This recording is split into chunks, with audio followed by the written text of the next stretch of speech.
Whether it's canyoning through mountain trails or walking the historical pilgrimage routes, the Kumano area offers a variety of dynamic ways to connect with nature.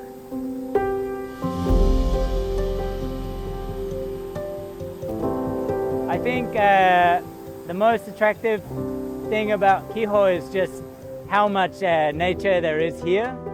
Yeah, it's quite a small town, but there's so much good canyoning, good rivers to enjoy, and really nice people. So one of the really famous things around here is the Kumano Kodo, which is already really popular with tourists and Japanese people as well.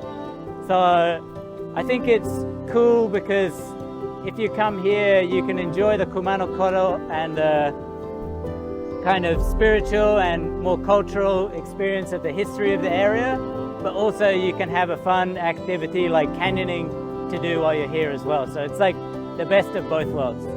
You get the history and the culture, but also the really fun side of the area as well.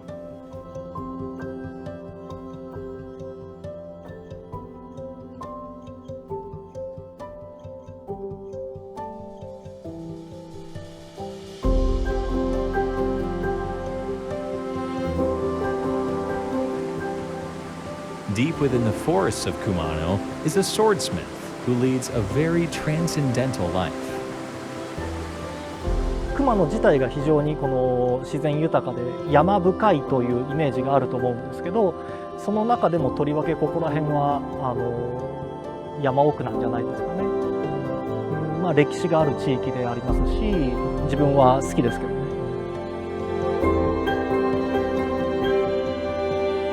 日本刀はやっぱり歴史が長いものだし、とてもその奥深い要素もあると思うんですけど、結構その普通の人も見て普通に美しいと思える分かりやすい、美術性があると思うんで、直接見ればすごく、分かりやすい美しさはあると思います。で、まあそういうものを見てもらいたいなと思います。